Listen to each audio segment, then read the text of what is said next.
Restrict Bond's movements. Put a stop on his passports. Find Bond. How long have I got? 30 seconds. That doesn't give us a lot of time. What makes a film a Bond film? I think, you know, there's obviously there's a framework of Bond, and a lot of people have different expectations and assumption what really makes a Bond film, and I think all the interpretations can be very different. I mean, for me in Quantum of Solace, I included all the Bond sort of trademarks and traditions I enjoy, and left out some other ones. And some other people would say, oh, we missed those, or why didn't you include them? So I think it's all open for interpretation, but ultimately I think what's the fascinating thing is it's about this man who is this Secret Service agent and a spy and a killer and an assassin, and he lives in this world which is filled with mystery. And I think because of that mystery and the connection we have to this character of mystery and romance, we all love him so much.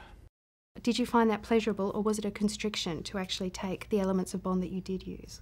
It was interesting for me. I thought at the beginning when I took on the movie and finally accepted it, I thought, okay, maybe it's more, I have to imagine this like I'm working under political censorship as a filmmaker who still has to create make his movie, but is under this very strong censorship and subversively has to like inject his ideas.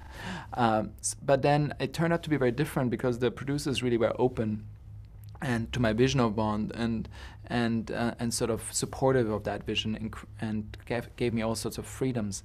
So I included all the sort of these things I loved about, especially the early Bond films, and left out some of the other things. But in that journey, it was actually creatively stimulating because you're working in a framework which still, and you still try to create your vision of a film, and that's, I think, creatively actually was very satisfying. One aspect of the Bond tradition that you used, of course, is the action sequences. What to you makes a successful action sequence?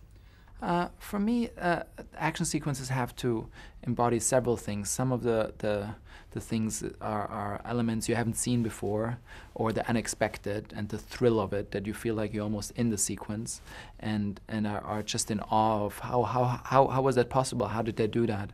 But also another part of a good action sequence for me is that you tell a part of the story and it moves sort of the plot forward and the characters forward in the process of storytelling.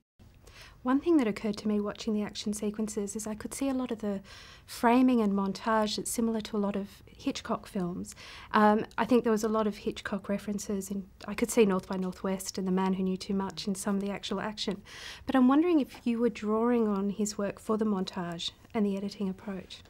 No, absolutely. I love Hitchcock, and I think Hitchcock always had an influence on Bond, especially the early ones.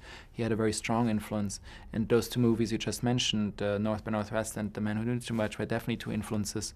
And I always admired Hitchcock, so I thought it would be the right movie to include some of his way of storytelling and the way he uses location. It was interesting also, the script wasn't finished, and Hitchcock often first found the locations and then wrote the script around the locations. And it was a little bit similar here because the script wasn't finished and I had to find the locations before we actually were able to sort of write the script, and we wrote the scenes, a lot of them, around the locations I found. One thing that Hitchcock did do is he would say that he would actually edit in camera, and he knew very much how it would look at the end through the way he shot it. Is that something I was wondering, particularly with the action sequences in Sienna, if that was an approach that you used? Yeah, I pretty much do it in all my films. I edit the film in my head once I put it together and figure out where I want to shoot it and create it. And the film is sort of pre-edited in my head and created in that sense. The Sienna sequence, for instance, came about that when I was in Sienna, they showed me the underground cisterns and those channels the Romans built, those water channels. And I felt, oh, it would be interesting if the safe house would be underground. And in the moment the chase starts between Bond and a sort of assassin, that we would, the horse chase starts on top and we intercut those two sequences of until they pop out in the middle of the palio and the horse chase finishes.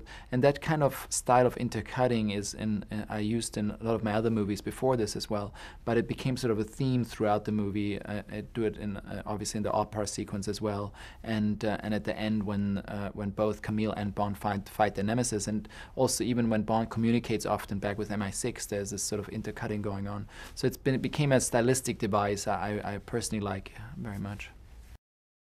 You talked a bit about your body of work and some of the approaches that you've used throughout your career.